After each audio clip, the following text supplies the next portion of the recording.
We watched Shin Ultraman. Shin Ultraman's a 2022 movie.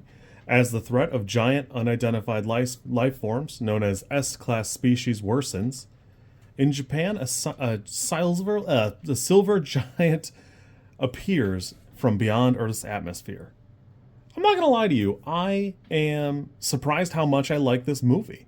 I didn't think I would like it quite as much. I like Godzilla. I love Kamen Rider, and so Shin Godzilla and Shin Kamen Rider are both great for me. I love both those things, and I don't I've seen Ultraman. I'm aware of who he is. I recognize him, but I've not watched enough of it. Like I probably watched a little bit of it when I was a kid, but I'm not seeing enough of it that I would go, oh yeah, that's Burger Burger from the episode 7 or whatever. So I just don't recognize a lot of things. That's not to say I've watched all of Kamen Rider or anything like that, but I've seen a lot of Godzilla. I've seen a lot of that. It's fine. But I'm surprised how good this really is. It does a great job capturing what I think are the elements of it. You can see a lot of love went into this. The CG looks fantastic, but when I say this movie looks great, I'm really not talking about the CG, because the CG's fine. It's not the best CG I've ever seen. It's not the best. It's not the best anything, but the way the camera is angled and the way things are situated, if it's not a really dynamic shot, it's typically like a great homage to something fantastic going on here. I really did have a great time with this. Shinji Higuchi really does deserve a ton of credit because you get a lot of it in Shin Godzilla because there's a lot of bureaucracy and there's a lot of back and forth and there's this guy's talking and then this guy's talking and then they're like yapping and then there's like the red tape stuff.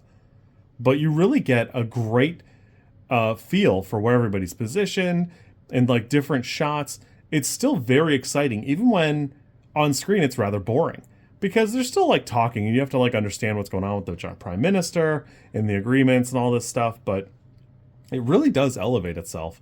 I will say that I do 100% recommend, if you can find it, go find the dubbed version because there's going to be a lot of words there. I happen to watch it on Tubi, and while I do love Tubi, there's one way to do the subtitles there, and it was white with no outline or background, which meant a lot of the times I had to like kind of squint because it'd be like against a white shirt or something, and that was a little tougher than it needed to be. So if you get a chance, it's probably worth seeking it out dubbed, or if you can change the subtitles, whatever.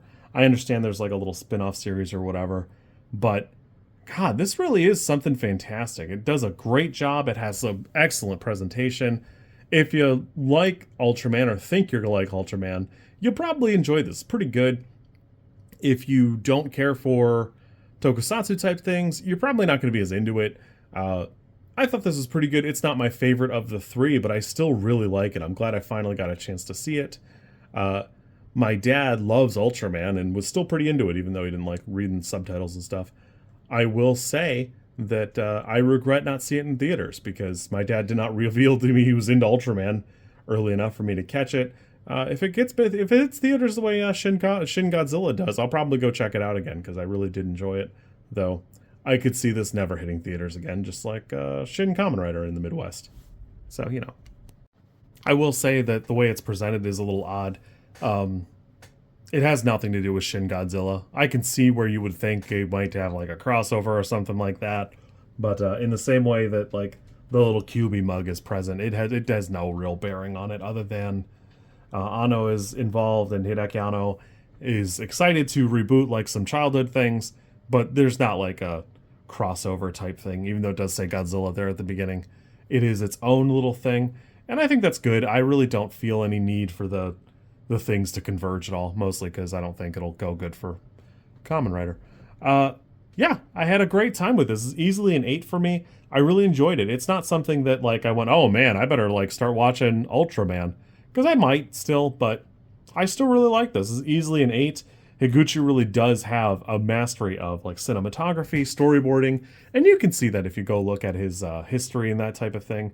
His catalog is fantastic, where Anno's got like kind of a limited scope in that regard. He's got big products, but not a bunch of smaller things. Man, Higuchi does really have some great stuff. You kids be good? Check this out if you're thinking about it. It's absolutely worth a watch. I think it's probably the least of the three, but it's definitely no slouch. Uh, I am a little bit biased because I do love Godzilla and Kamen Rider, but damn, if this one isn't fantastic. You kids be good. I'm off, and we'll see you soon. If you like this content, I'm supposed to ask you to like, comment, and subscribe. I think like is here, and comment is probably down there, and subscribe over there somewhere too. I think. I don't know how many times this like snippet is gonna make it into a video. Everybody says you should do it this way, and I always thought it was just like an annoying thing other YouTubers did. And as you know, I am bad at editing, so if you like it, great, I'm happy for you. If you don't like it, I'm sorry.